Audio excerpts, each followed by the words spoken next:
Recording. Okay, hey everybody, this is Marina, your host, Director of Engineering at Jelly Vision.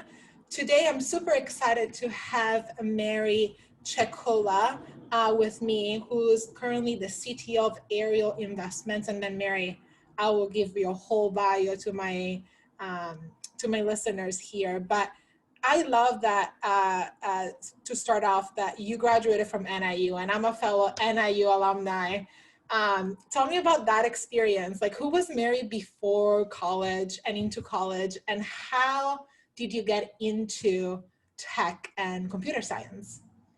Yeah, that is kind of a funny story. I went to NIU, and I think in Chicago, it's really in Chicagoland that people get NIU has got a great reputation for technology. I actually went to be a biochemistry major, and somewhere along the line, I fell in love with political science. I became a political science major, got a chemistry minor, but clearly I had a lot of more technology, math, science background. They didn't call it STEM back then, than the average political science major. So I got involved in something called politometrics, which is a way to look at politics across time and history, trying to put some algorithms against that to predict. And the professor who taught that, I think I was the only person who got an A's in his class. So I did an independent study with him. We were trying out some formulas. And this will tell you how old I am. He kind of looked at me and he said, "You need to try out this new thing called computer science." So when I graduated, he walked me over to the Comp Sci building and introduced me to Dr. Ngati. And my master's degree was therefore in Comp Sci. That is fascinating.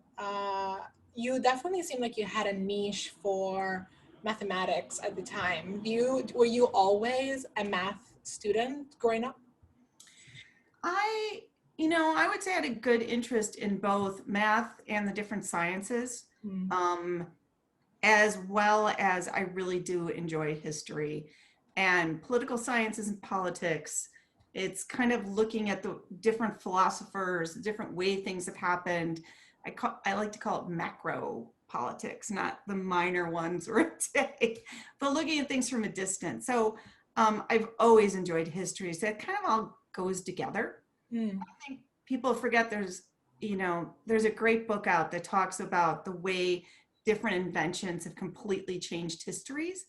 And people forget a big part of history is science and invention, right? That's true, definitely. That's moved us along. That's what's changed the way we do almost everything. And a little more about, like, maybe growing up is, like, was anybody in your household, for instance, interested in science at all? Or did you ever, were you aware before even you heard about this new thing called computer science that technology was a thing we could study? Because for me, for instance, like, I didn't know I could do technology, right? Like, yeah. I had no idea. No, that's a really good question, because again, I'm a little older. So my dad was a tool and die engineer, which is very mathematical based. If you know anything about that, trigonometry is a huge part of that. He looked like an engineer, had his slide rule.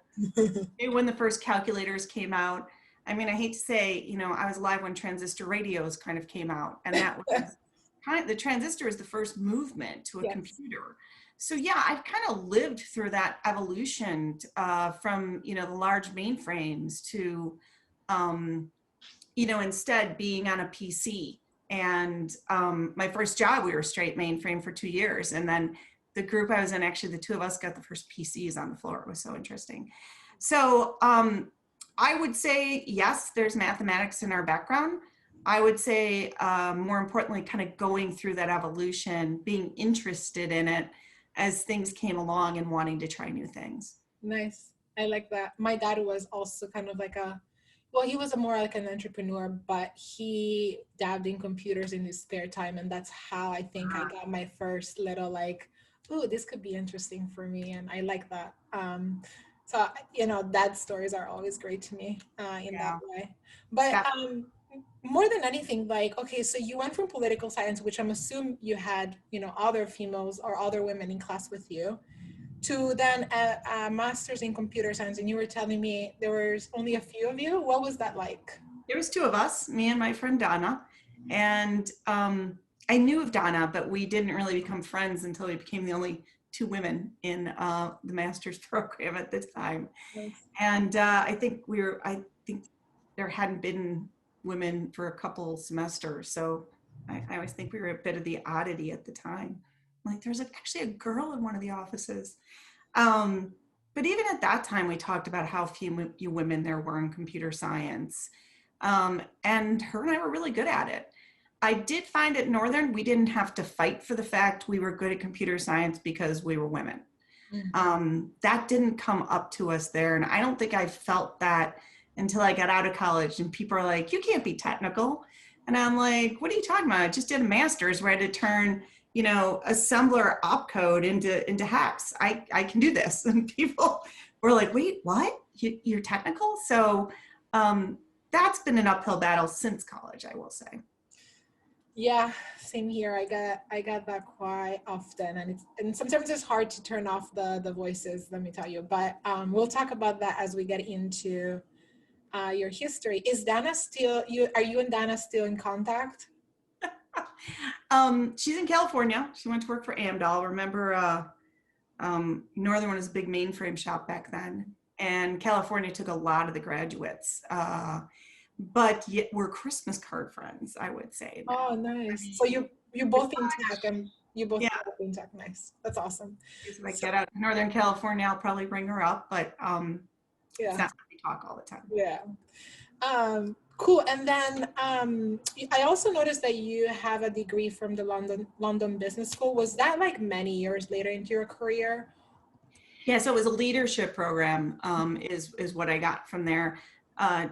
Deutsche Bank that I worked at for a number of years took some of their top technology people with the knowledge that we tend to be very technology focused, but not always understand the wider business. And as you moved up there into like managing director and larger roles, they wanted to give you a much wider, so it was kind of a mini MBA program is what I would call it. I took marketing classes, which I'd never taken before. Accounting, which I don't like. It's not math. That's my problem. It's not an answer. And like when you first take accounting, you're like, well, what do you mean there's not an answer? There's numbers here. But accounting, marketing, all the things you do in an MBA program, leadership courses, it was great. We'd go for 2 weeks at the London Business School. You'd have 6 months off. You'd go for another 2 weeks. So it was a 2-year program of doing that with a major project to end it. A great opportunity. Yeah, sounds really cool. I'm glad they were able to sponsor that for you. But I think like we're getting into more closer times. So what was like your first job, which was, I think, at Kemper Financial? You were there for quite a little bit, like about 8 years, right? Yeah, so the Kemper Scudder Deutsche thing is actually 25 years at one place. Kemper got purchased by Zurich, who then purchased Scudder Stephens Clark, turned it into Kemper Scudder, sold the whole thing to Deutsche Bank. That is all actually, my joke was I sat in the same office. The only thing that changed was like the name on the doors when you walk in. Well, and my career kept moving up throughout. I started as a developer and I ended as CIO of asset management. So sort of moved from the top to the bottom before I left. That's an incredible journey. What do you think? So let's start from the beginning. What was it getting your first job in tech? Yeah, I know. I loved it. Coming out of school, there's not an answer to your problem you've been given. There's no key. There's no right or wrong. It's got to work in production. Northern does a fantastic job of preparing you for that, though. At least when I was there, in a 12-week period, you had 15 programs. You debugged them yourself. You didn't sit and think a long time and get to really go talk to someone. You were just in the lab figuring out, fixing bugs. And you also know when you start and comp sci often you do support work. And that leads you wonderfully into doing support work. For me, it was an eye-opener to read other people's code. And maybe Northern has very high standards of coding. You're like, what is this? Who didn't document this, So learning the real world, the way the real world works, learning to change other people's code with your own was a big, I mean, you probably went through that as well. Yeah. The first time you realize you have to change somebody else's program. And at that time, I wanted to do something really creative with a new program. I wanted to put in this recursive routine, COBOL program, we call it an assembler program. It'd be really cool to use recursion. And one of the gentlemen I worked with at the time, he was out of school maybe 2 more years than me. And he said, you know, Mary, really good code is simple and other people can maintain it. Because if you make it that complex, you will spend the rest of your life maintaining that piece of code. And it was just the best advice, because you could get more creative in college because you turned it in and you were done with it. Learning that you'd have to maintain something for the rest of your life, and then a lot like me picking up other people's code and judging them, think about how someone would pick up your code and judge it 5 years from now. And that was great advice. I love that. That's really good advice to use that as part of our mantras now, obviously. But it's really good. And so this 25-year journey included, you know, individual contributor roles, and then also like management roles with increasing responsibilities. What do you think were maybe some of the takeaways that that you may want to talk about your 25 years of you know, professional experience there during this time? So what I would say is stay flexible. A lot of people who went through those different management changes, mergers, sometimes we got pushed sideways. If we were at the original company and the new people came in, they thought they were better. You know, what I would do is I would try to adjust. I would also try new ways to do things. Again, a lot of my peers weren't that flexible and left. I tried to embrace the new way of looking at things. Especially when new management comes in, they'll often have fairly negative, if you're senior enough to hear it, things about the current team. Trying to take that as feedback and not criticism, very difficult, but you need to do it. Important things along the way, I think the setbacks were probably more important to my success than my successes. I mean, they were really built on the back of sometimes not getting the job I wanted and having to swallow my pride, wait till I wasn't crying anymore, and go ask why. I accept the decision. Can you tell me why? Really powerful stuff to do, and you have to listen. You can't argue back, because what you're hearing is how people view you, even if you don't view yourself that way. And it's really important to stay open to that. Yeah, I love that you talk about it too. And I heard other interviews when you're like, how do you, you know, my next question is like, how do you advocate in such a large company and with so many changes for yourself and continue to move up the ranks without, you know, maybe sometimes being forgotten or feeling defeated, you know? Yeah. No, it's hard. I mean, there's times where you work with a whole group of management. You get all the relationships going, you build your mentors, you build your advocates. And then one of the business units gets a huge management change. They get rid of everyone, they bring everyone new in, and you're like, I'm at square one, right? Yeah. And it's just, you know, it's that just digging deeper and going back out there and really figuring it out, talking. You built the relationships once, you can do it again. If anyone expects their career to be like this nice little straight thing up, it's not. It's more like that picture of it goes like this and ends, right? So just because you take a step backwards doesn't mean you're backwards forever. Take that step back, take your deep breath, figure out how to move forward. I will say one thing in my career, there were times where I'm quite certain that I took that step back or I didn't get the role because I was a woman. But I did realize that's a defeatist thought. So even if it's true, if you make that your reason and hang your hat on that, then you can never succeed. You've given yourself something you can't change. I am a woman. I like being a woman, so I don't plan to change that. So now, how can I move forward? So I'm going to move that to the side. I'm not going to think about it anymore. That doesn't mean I don't get one night with a glass of wine to feel bad about it. That's the other thing. Take time to feel that way, right? Get the anger through. But okay, what can I do not to be seen that way? What can I do to get myself to be heard? What can I do to have better presence? And I think once you decide that it's for some reason that is about you and not about things you can change about you, then you've lost. Yeah, I totally, it's almost like taking on responsibility for the things that you can change Yeah. versus, just being heartbroken for the things that you cannot almost, right? Yeah. I was wondering also, like this is so great, and one of the things I think I struggle with, I feel like also people that report to me or younger generations now struggle with, is like, um how do you choose to stay, like, so there's a point in which you're like, this is enough. And a lot of people nowadays change jobs like is a new fashion, right? Like it's like, oh, so many opportunities. I'm just gonna work 2 years here, 1 year here, 2 years here, 1 year here, and Yeah. try to move up that way, which could be one strategy, right? How do you make that choice of being like, no, I'm gonna continue to invest into this? Was there, maybe, do you see any differences? You know what I'm talking about. Like the trend is very different now. Do you see Yeah. any pros and cons with what's happening now versus how things were there, where people used to have careers at one company? And how do you maybe counsel your teams on making those choices, like stay or go? Yeah, that's a really good question. One thing at Kemper Scudder Deutsche, I'll call it that. Yeah. We started as a local Midwest firm. With Scudder, we became a national firm. With Deutsche, we became a global firm.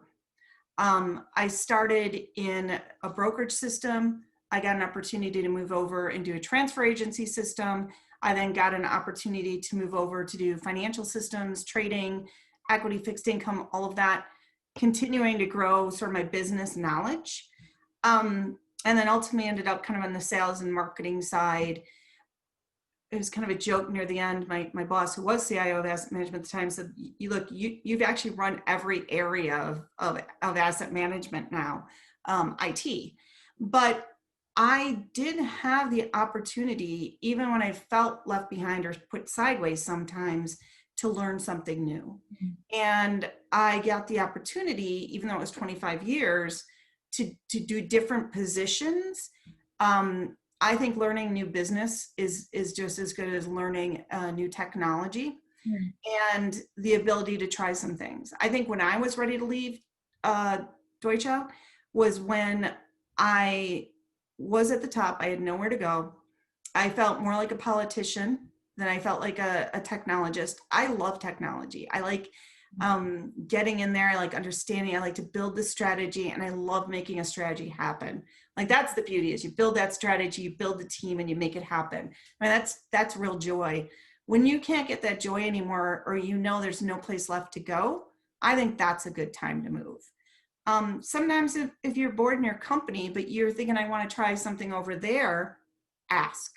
Make sure people know. That's where advocates can help. People talk about mentors a lot. Mentors are interesting. You can go out, you can have advice from them. But people who will speak up for you when you're not in the room and you don't even know, do it. Because you got caught in an elevator once and you had a good elevator speech and you're like, I love what I'm doing, but I would love to go try this. I've got great skills for it. The next thing you know, they're in a meeting, you met them twice and they're advocating for you.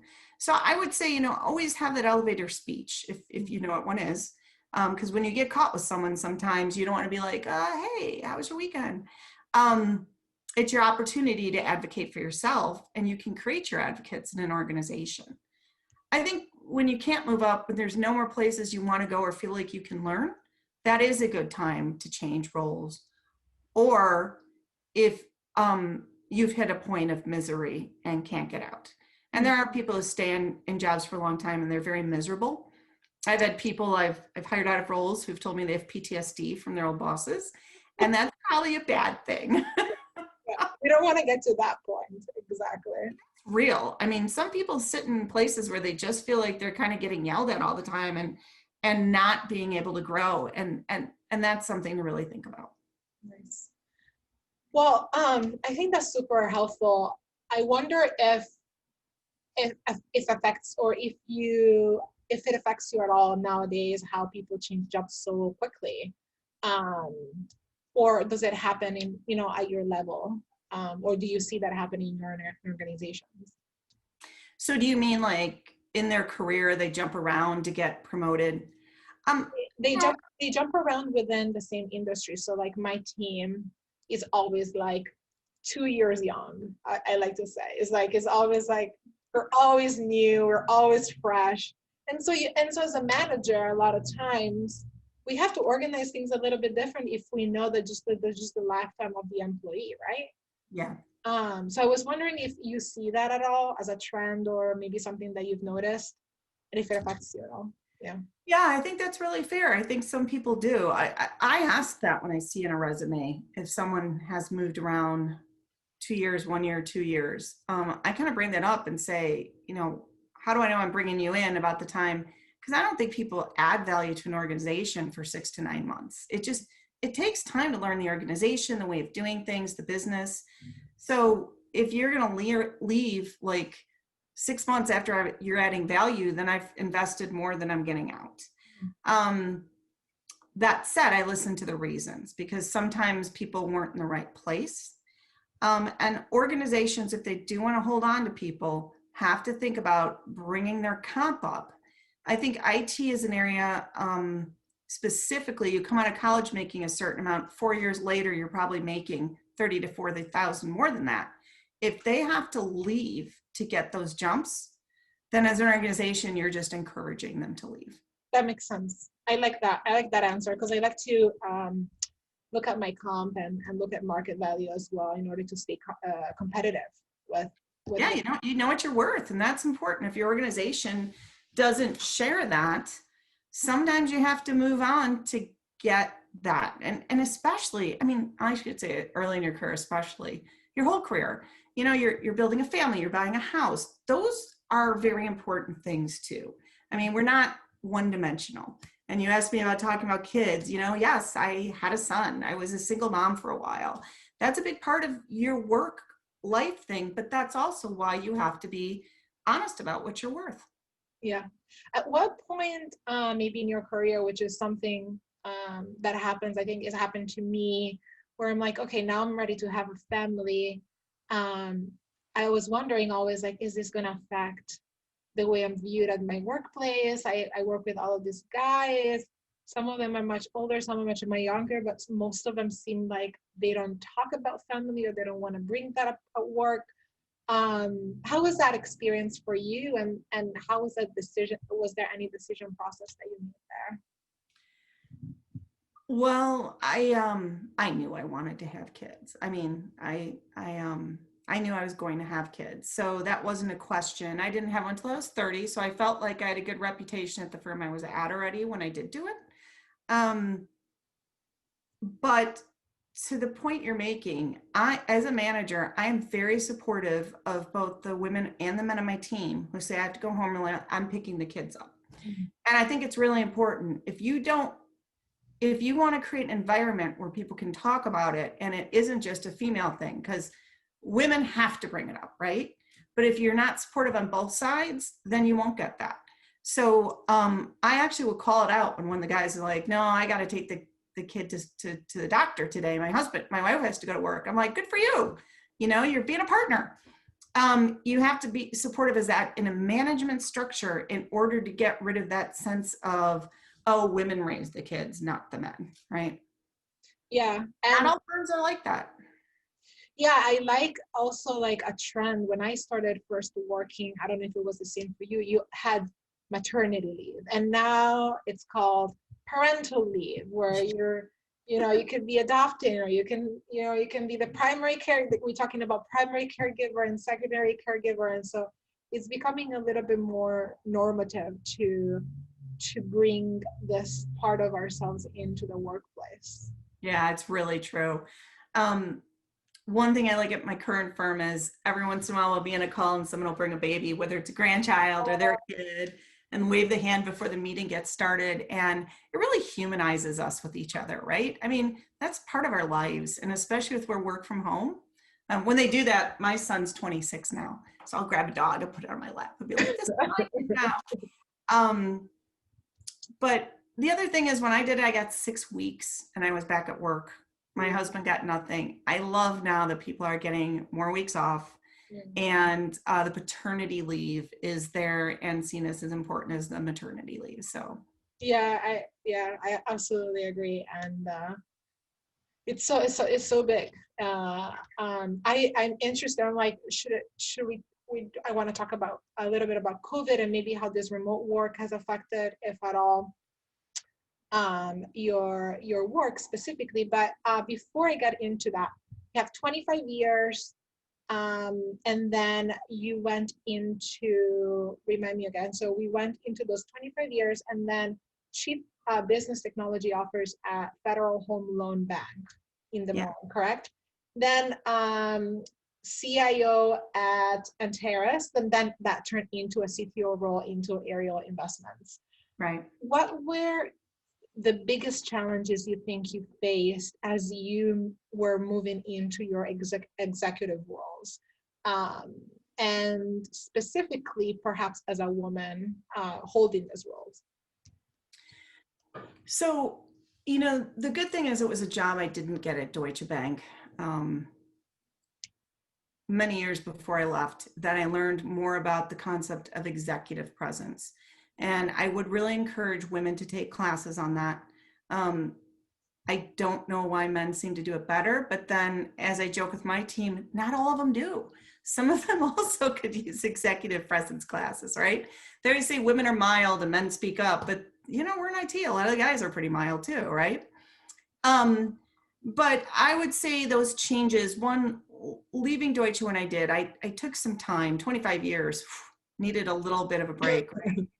And I thought back to the time I liked the most in my career, and it was Kemper. Wonderful culture, a smaller place, so you felt like you could influence more things.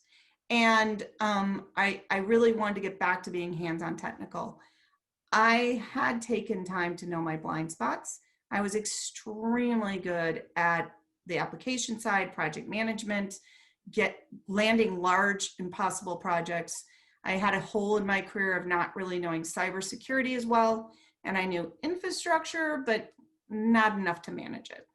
FHLB was a great place for me. They needed someone to come in and help them move projects along, which is kind of my bread and butter. And they really were pretty solid with their infrastructure and cyber. So to me, it was a win-win. I got to go in and learn about those things and then kind of retool their project process, get the projects going. The team had a lot of project fear. We could talk about that another day. But, coming out of there, I always joke when you say it at the senior levels, I took that job. I was really excited because they'd never done a merger in the entire history of the Federal Home Loan Bank system. I had been doing mergers, acquisitions, dispositions for 25 years. I felt like great. And then one day, the CFO and CEO called me in and they're like, hey, we might do a merger. And my face just fell. And I was like, I still say it was like the two of them bought a puppy. And they're like, we got a puppy. Isn't that exciting? And I'm thinking, you don't know how much work a puppy is. So I really encourage them, like we need, and people in the home loan bank system stay there forever. So I really encouraged them that we needed to get in outside consultants that understood merger. I couldn't be the only one who got it. And that the whole company had to participate in this. And we did a home loan bank merger, never been done before, 6 months, day one, operational go live. It was, Wow. and I was really ready to, well, I did get pneumonia for like 9 months or 9 weeks. But you were working, we were working 24/7. And when I do those things, I like to do little things like Saturday mornings, I brought a hot plate and I made omelets and waffles for people, like anything to make people feel like a team, feel like it's going. I think that's really important from a leadership standpoint.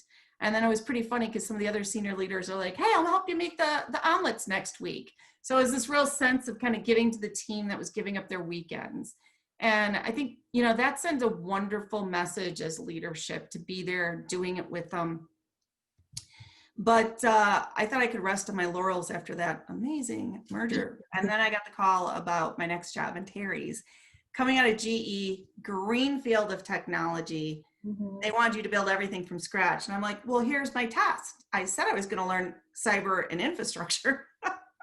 Let's go see if I can do it, right? So I think that's a big part of things too. Always challenge yourself. Don't think I can't do that. Build a team, know your weak spots, fill them, build a team around you with the same gusto, attitude, and that can fill the things you don't know.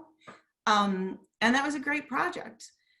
Probably my problem there was, sometimes, and not just there, I would say sometimes when you're doing big projects, you put your head down and you think, I need the big project to win the day, but you kind of forget about the relationships.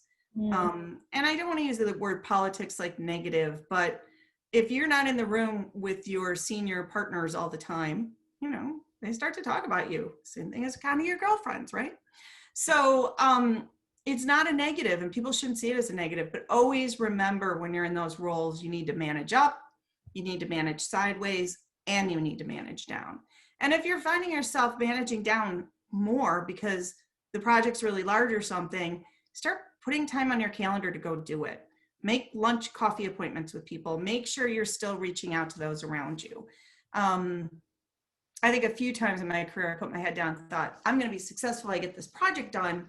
And I kind of missed the ball around me because of that. So I would say that's one thing to remember when you're in a senior leadership role, when you got to see by your title, you have to be at the table at least once a week. Nice. I want to dig deeper into two things that I thought it was super interesting that you mentioned. Like the first one is like, you're like very self-aware about your gaps or maybe things that you wanted to improve. Do you have a process in which you got to the selection of these things that you wanted, or were you just naturally, or did you naturally just know where to go? I was not naturally self-aware at all. I mean, I came out of college and I thought I was one of the best programmers around. And I thought what I did was perfect and didn't want to have a problem with it. And I think when you're more junior, you get to be like that. You really do.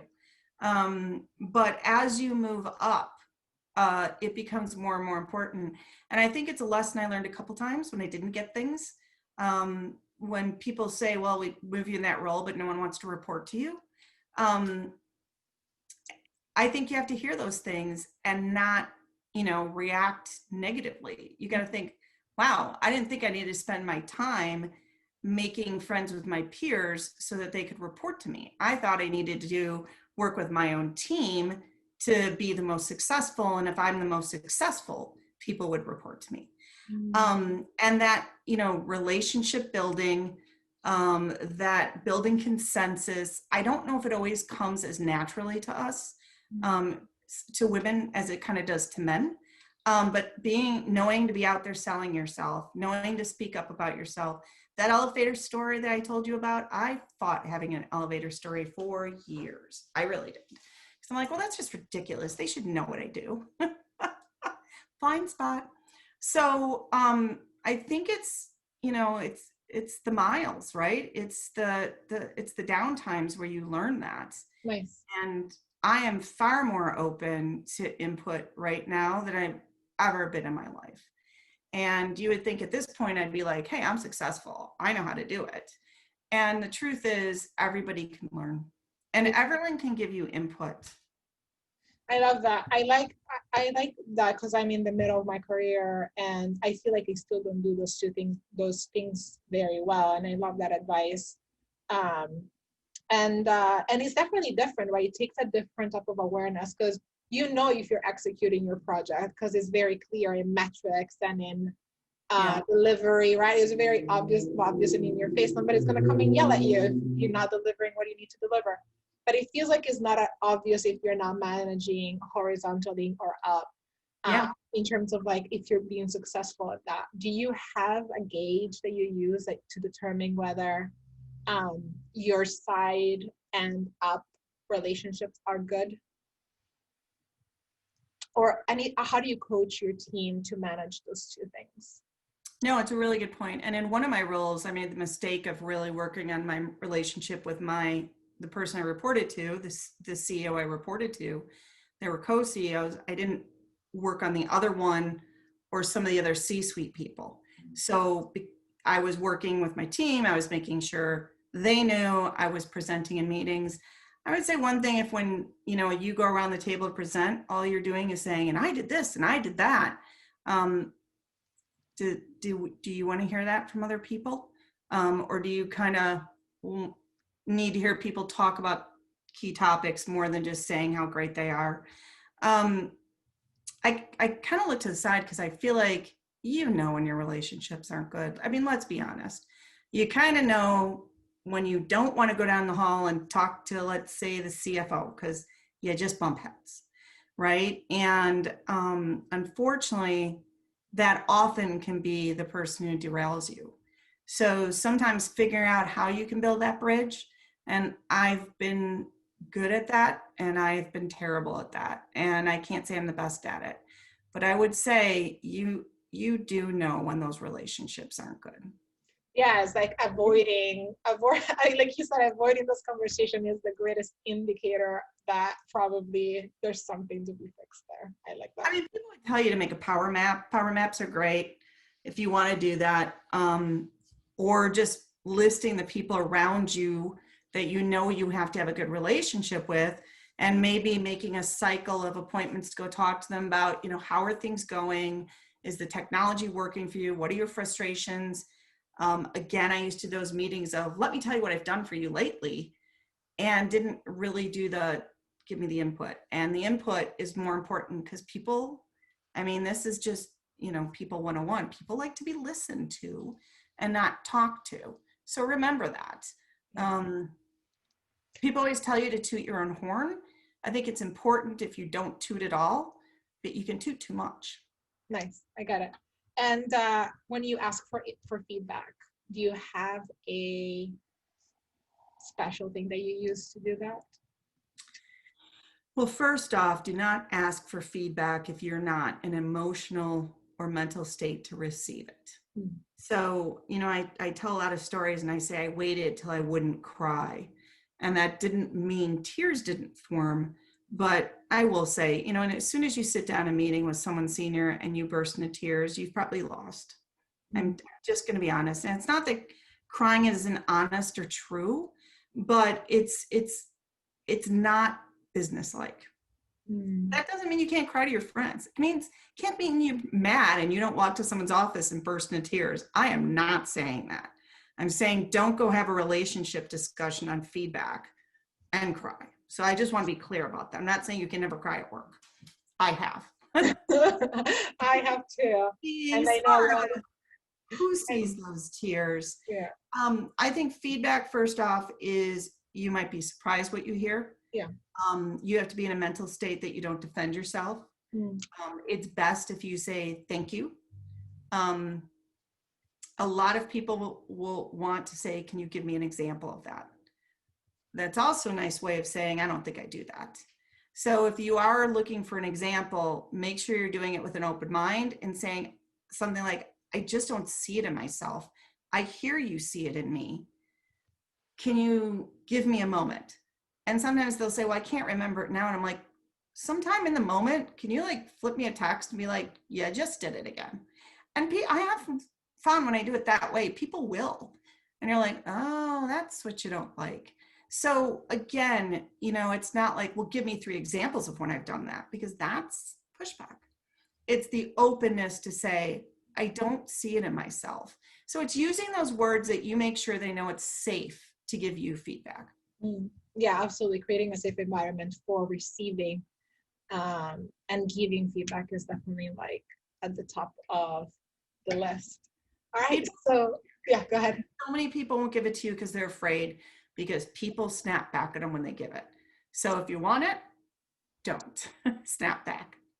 Yeah, there's also that thing where I feel like I need to make them comfortable, especially for some reason for men that are older and they have been brought up with the gentleman-like personality, that I need to make them feel comfortable enough in our conversation to be able to give me that feedback.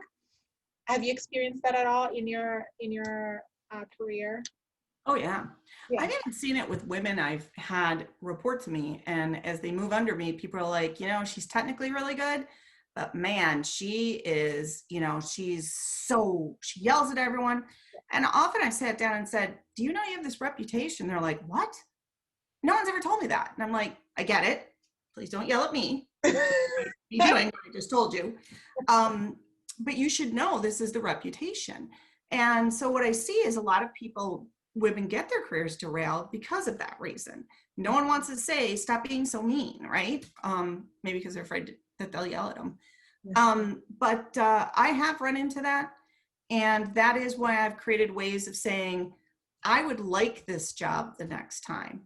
What did you see in me that wouldn't get me there? And can you please tell me that? I think part of it is having that goal. Like, I want to be here. I'm here. Because otherwise they're going to like, no, you're doing a great job, which means you're doing a great job right where you're at. Yeah. How many people get a great review? You're awesome. And you never get the promotion. Exactly. Because you don't know what they see to make you move out of that. You're good at what you do. Doesn't mean you're good to go there. So that's the question you got to ask. That is so good. It's so good specifically because I feel like there's so much good there, especially for females that are trying to move up. So many golden nuggets is like, speak up, tell them what you want, tell them where you want to go, but also be patient and receive the feedback to be able to get there. And try to, I heard you say this before, get that feedback and make sure it's not a BS type of feedback, right? Where you don't get an excuse, you get real constructive feedback that you can work on actively and really work towards that promotion. So I appreciate it. Sometimes the feedback might not even make sense to you. One time I just told, I don't hear you the same way I hear others. What do you do with that? But I said, thank you. And I started Googling that. I started looking that up. I started asking other people. And that's where I came around to executive presence. It's very hard for someone to say, oh, you lack executive presence. But often it's this, I don't hear you. Your ideas don't come through. I don't know. Yeah, it's the softer version of it that then becomes actionable in some other way, right? Yeah. Well, unfortunately, we're almost at time. I love talking to you. You're an amazing technologist. We haven't touched much about that, but I just want my listeners to know that Mary here has taken her latest company to cloud first as a financial company, and she has many, many interviews online about that you can go and explore. She's really, really technical. And then I have a few closing questions, if you don't mind.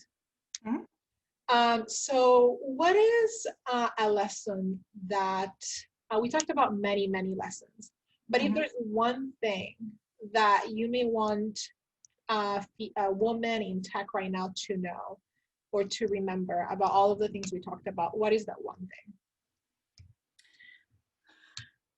Have confidence. People say fake it till you make it, but have the confidence when there's this sense of you don't know what you're talking about. You must be the project manager, BA. You must not be the programmer. No, you're the programmer. You belong at that table. Don't sit on the heater. Don't sit in the corner. Sit at the table. Have the confidence, but also pair it with compassion. Nice. Love that. Confidence and compassion. Got it. And then what is a book that you have gifted the most recently that you like to give away? So one book I give everyone on my team always is a book called The Mythical Man Month. And if you went to NIU, you probably got it as well. It is the best book on project management. It just has such a great view of it. They're little chapters you read. I don't think anything in there isn't a golden nugget. For a lot of women in business, I like to recommend Hardball for Women. It's not about playing hardball when you get in there. It's about boys grew up playing baseball, girls grew up playing school and nurse, and kind of going back to that and how it shapes the way we approach things. Like when the management all gets fired and you're like, wait, I like the other guy. And you see the guys adapt quicker to the new management and not worry about the old ones because they're used to pick up baseball where someone different's the manager every time. And it's a little bit more used to that. So that book really gave you some great insights of the way men view things, the way women view things, and how to shift my own perspective slightly. I love that. I haven't had that one, but I'm definitely going to take a look here. I love books, so I'm going to add it to my collection. What is a book that you would write? Whether it's technology or, whatever you feel like. So I have been, You've been writing a book? What? There's two books I'd like to write. Okay. No, we haven't written it, but my team who went Born in the Cloud at Antares, we've always wanted to do a Mythical Man Month type book, but about cloud. So think about a chapter on security, a chapter about this, a chapter about that. Sometimes it's changing so quickly, though, under us technical wise. But we really talked about putting that book together, and I like the little essays on it that you get in the Mythical Man Month. I have joked for years about doing a book about my girlfriends raising kids together, you know, the showers, the baby showers, the pickup line at school, just that whole concept. So the two sides of my life. I love that. That's really good. And maybe merge them together and work in the cloud while raising kids. There you go. Mixing it up. And then let's see. I think we are here for our last question. This podcast is called Unbossed, and this is Unbossed is a project of mine. I also do a little bit of consulting for like younger women in technology that need to advise for their careers. But from your perspective, what does it mean to be unbossed? I thought about this a lot since we talked about the word. I first off like to be a leader and not a manager. And there's a big difference to me. Managers want to control things. Managers need things in a line. Managers push things. Leaders lead people. I don't think you feel bossed when you're working for a leader. Someone who lays out the strategy, tells you your area, gives you, I think it's very important to give people space to fail. You can fail once, just learn from it and don't do the same thing again. That's the thing I'd have a problem with. So encouraging people with that and being okay with that, building it into the project plan, like, you know, well, back to Mythical Man Month, one to throw away. But being prepared for that kind of thing and growing a team that feels like that. I also feel like when I'm a leader, that if my manager wanted to talk to someone on my team, I'm not going to be upset about that, nor would I be upset about my teammates talking to somebody else, because I'm not their manager. I'm a leader, and I want to invest in their careers, and I want to be happy if they got into another role or moved up or moved down. I think looking at ourselves as leaders, looking at what leadership is versus management.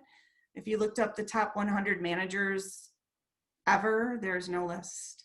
100 leaders, there's, you know, amazing people on the list, right?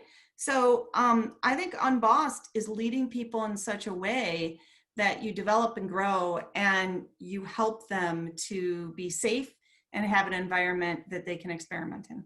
Love it. Nailed it. Perfect ending here. Thank you so much, Mary, for coming on. I loved having you on. I'll keep following you, and yeah, shoot me a message anytime. Thank you so much. Thank you. It was so nice to chat. Nice Bye-bye. to see you. Bye.